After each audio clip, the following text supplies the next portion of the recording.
mesti perkara dunya. Yang semangat jawabnya, anak harusnya berbakti kepada kedua orang tuanya, betul? Tapi ada nggak anak yang menyakiti orang tuanya? Ada nggak anak yang menentang orang tuanya? Ada nggak anak yang berani sama orang tuanya? Itu namanya anak apa? Anak wong.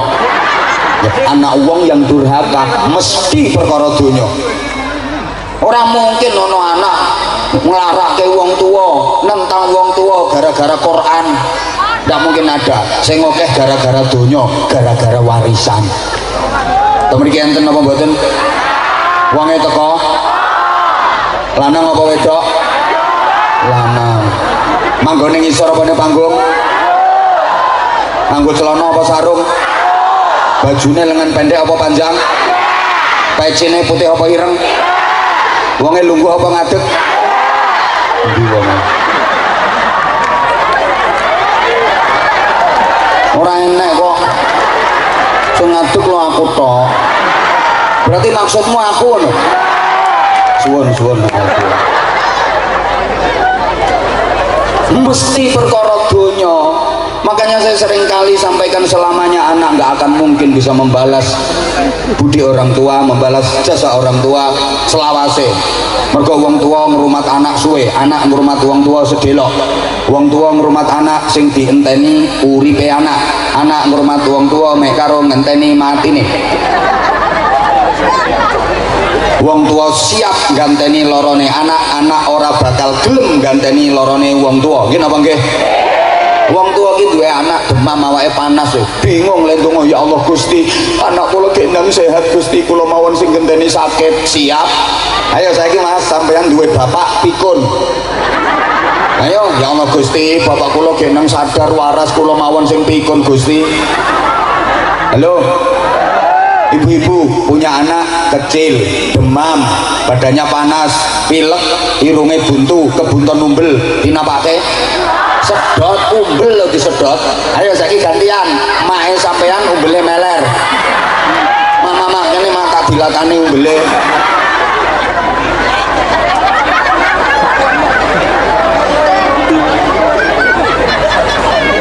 Ini kalau dunia ditaruh di dalam hati dan jadikan kematian di pelupuk matamu. Artinya bahwa kematian itu sangat dekat. Orang cerdas itu orang yang mendekat ke sesuatu yang makin dekat, menjauh dari sesuatu yang makin jauh. Orang bodoh itu menjauhi sesuatu yang makin dekat, dia malah mendekat ke sesuatu yang makin jauh.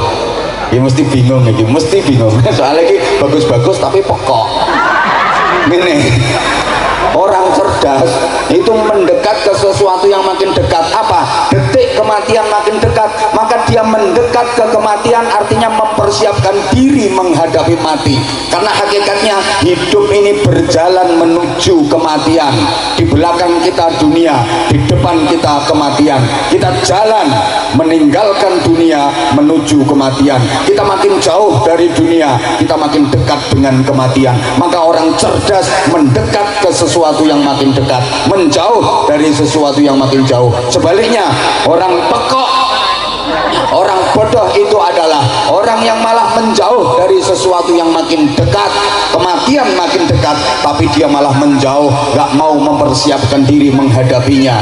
Dia menjauh dari sesuatu yang makin dekat, dia malah mendekat ke sesuatu yang makin jauh. Apa? Dunia. Nyata-nyata dunia ditinggalkan, tapi dia malah mendekat dan mau berdunya. Umur wis 85 tahun ujeh blantik wedhus ae. Masa umurnya wis gak karo-karuan kok sik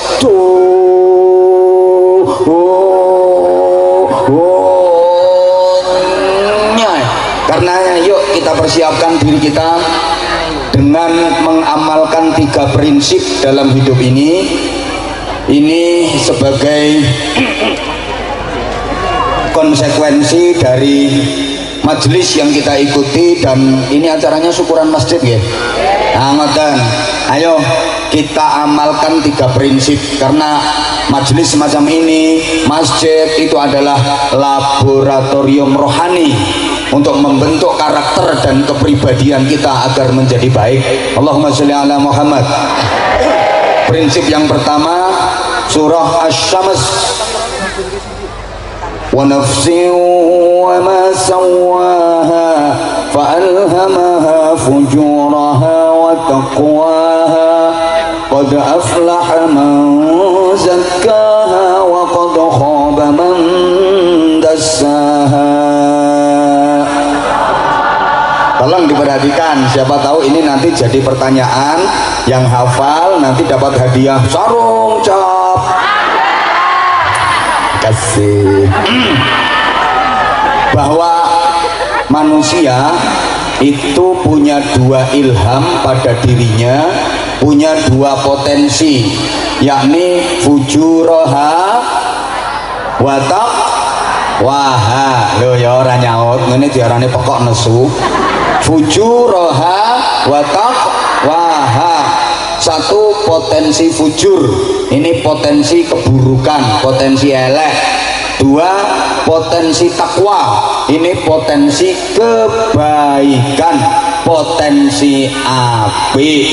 Para jamaah, fujur ini mengantarkan pada proses pertumbuhan, sedangkan takwa mengantarkan pada proses perkembangan. Manusia kalau ingin tumbuh dan berkembang secara baik, maka harus menyikapi dua potensi ini, fujur dan takwa, dengan benar. Allahumma sholli ala Muhammad. Bagaimana cara menyikapinya? Manusia ini makhluk yang bisa berdiri tegak, tubuhnya dibatasi di tengah-tengah dengan ulu hati. Dibatasi dengan apa Bapak Ibu? Oke, fujur itu tempatnya ulu hati ke bawah, sentralnya ada pada perut dan bawahnya perut. Bawahnya perut itu apa sih? Geraya ngono dewe-dewe. Takwa ini letaknya ulu hati ke atas, pusatnya dada dan kepala. Di dada ada hati untuk berzikir, di kepala ada otak untuk berpikir. Ini yang potensi takwa. Jadi dada dan kepala. Di dada Pondol. Wah, Habibie rawuh berarti kula 5 menit meleh.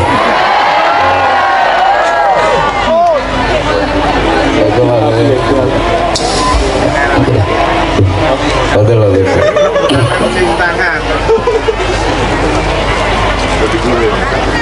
Ayo kita baca sholawat Jibril dulu bareng-bareng menyambut rawuhipun Habib. Sallallahu ala Muhammad, sallallahu alaihi wasallam,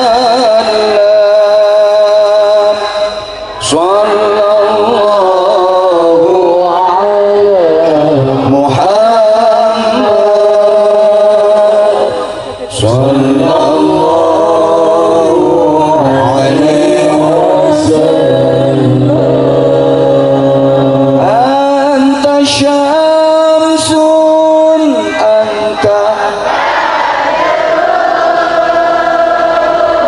anta nurun.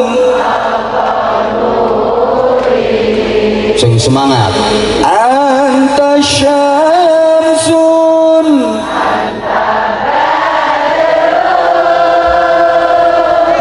anta nurun.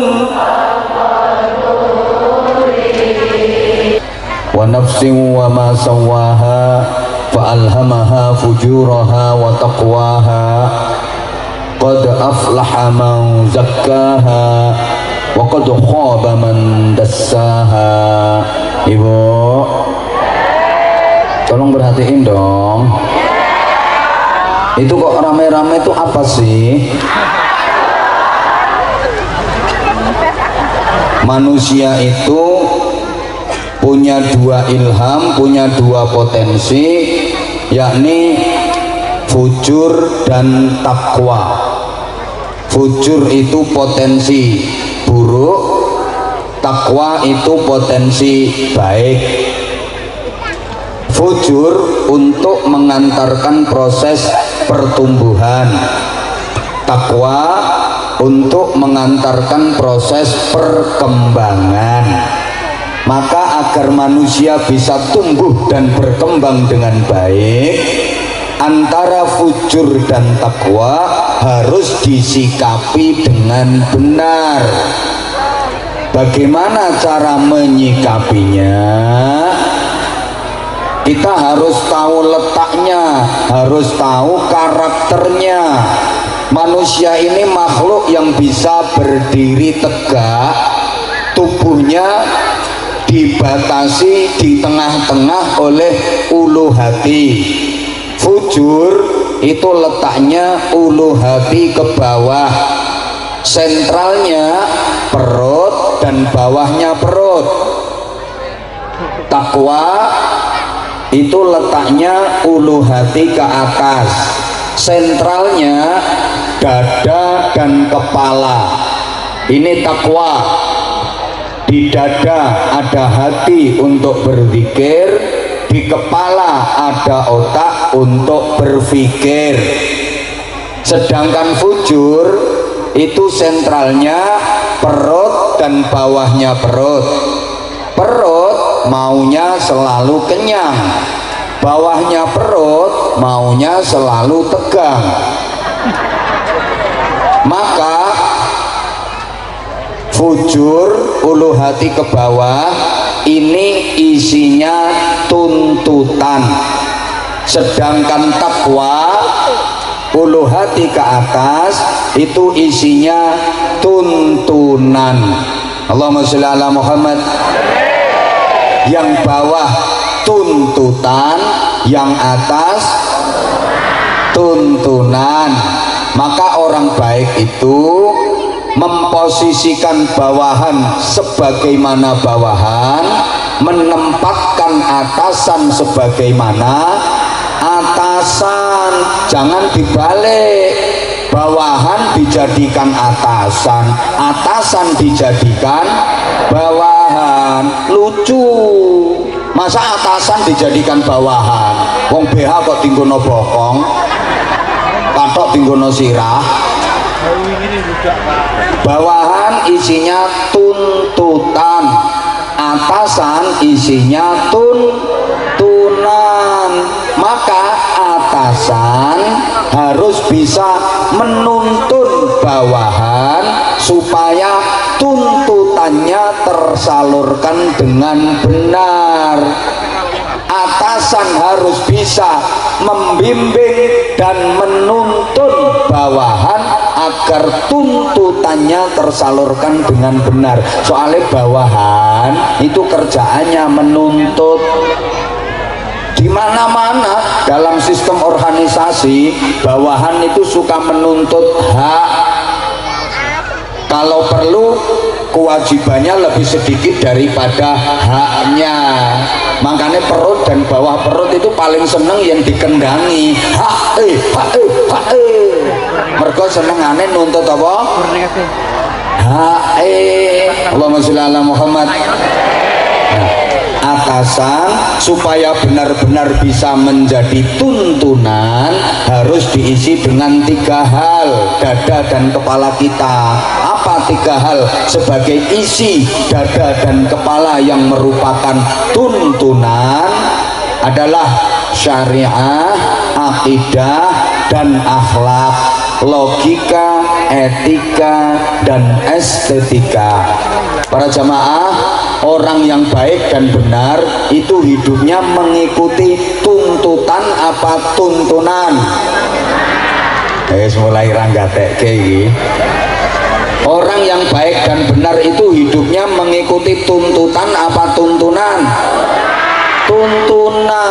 Asal mau mengikuti tuntunan pasti hidupnya baik dan benar.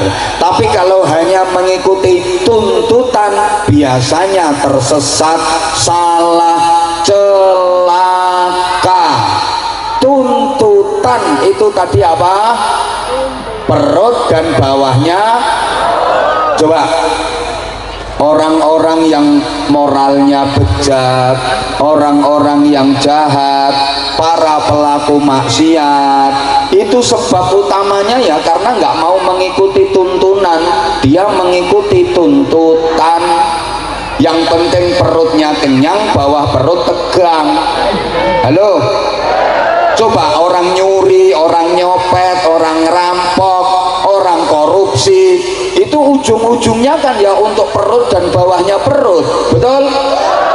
Sampai ibadah puasa jadi batal itu ya gara-gara tuntutan itu kan. Yang membatalkan puasa kan ya perut sama bawahnya perut. Modelmu kok kaya orang percaya tuh diomongi. Yang membatalkan puasa itu memasukkan atau kemasukan 3 benda kan gitu, benda padat, benda cair, sama benda gembok-gembok kenceng. Ya itu aja. Pokoknya orang urip itu kalau hanya mengikuti tuntutan maka dia akan celaka, maka dia akan tersesat. Allahumma sholli ala Muhammad. Ini yang pertama. Kemudian prinsip yang kedua,